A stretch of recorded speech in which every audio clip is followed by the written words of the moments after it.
எனக்கு ஒரு சித்தி இருந்தாங்க, அவங்க சும்மா அப்படி தற்கொலை பண்ணியே பேசுவாங்க. எது எடுத்தாலும் யாருமா இப்போ நீங்கள் உணர மாட்டீங்க, நான் எவ்வளோ கஷ்டப்பட்டு உழைக்கிறேன், நீ உணர மாட்டீங்க, நான் அந்த குடும்பத்துக்கு எவ்வளோ ஆசீர்வாதம், நீங்கள் நான் செத்தாதான் என் அருமை தெரியும். என்னடா இப்படி சாவை பற்றியே பேசுகிறாங்களே, சின்ன வயசுலேருந்து நான் நினைக்கிறது உண்டு. கடைசியில் அவங்க புருஷன் ஏதோ ஒரு பொண்ணுகிட்ட பேசிகிட்டு இருக்காங்க, கழி போட்டுன்னு வீட்டுக்குள்ள வந்து கடைசின்னு எடுத்து ஊற்றி செத்தே போயிட்டாங்க. பாவம், ஒரே ஒரு மகன் அனாதை போலன்னு என்ன. அந்த சாபத்தால் அந்த குடும்பமே சாபமானது, எல்லாருக்கும் கஷ்டம்.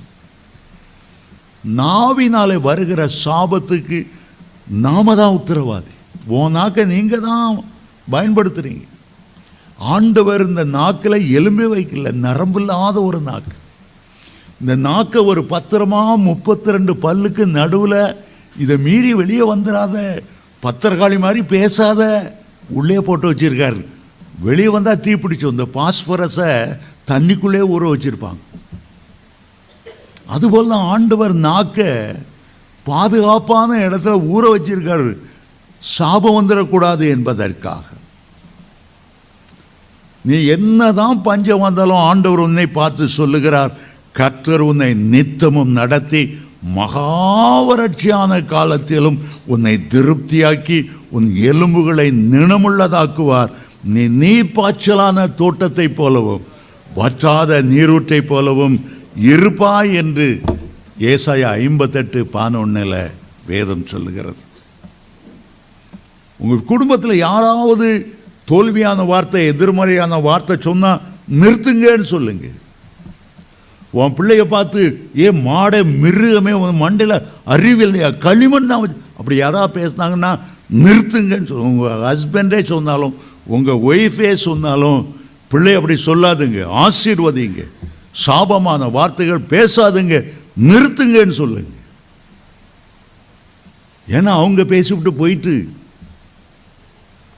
பிறகு பிள்ளை கஷ்டப்படக்கூடாது.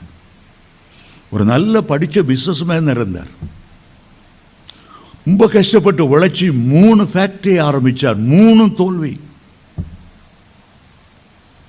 பயங்கர கடன், பயங்கர சாபம். ஆலயத்துக்கு வந்து இயேசுவுக்கு ஒப்பு கொடுத்த பிறகு அவர் யோசித்தார், ஏன் எனக்கு இவ்வளோ லாஸ் வந்தது.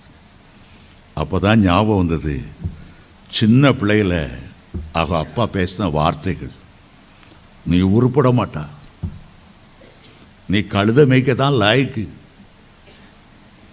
அப்பா என்னென்னலாம் சொல்லி திட்டினாரோ அவ்வளவும் அவருக்கு ஞாபகப்படுத்தினார் ஆண்டவர். அப்போ இவர் முழங்கால் படியிட்டு, எங்கள் அப்பா சொன்ன வார்த்தைகள் பலிக்காமல் போவதாக.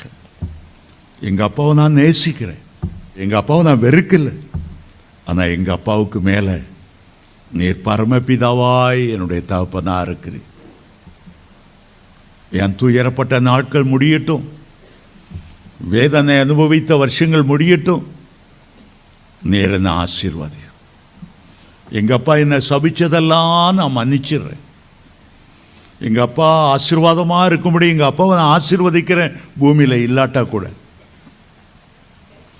அப்படி தீர்மானம் பண்ணி அதுக்கு பிறகு அவர் வேலையை அடுத்த ஃபேக்டரி ஆரம்பிக்கும் போது எல்லாவற்றை மிஞ்சி சரியான லாபம், சரியான வருமானம். சாபத்தை முறிக்கும் போது ஆசீர்வாதம் உண்டாகும்.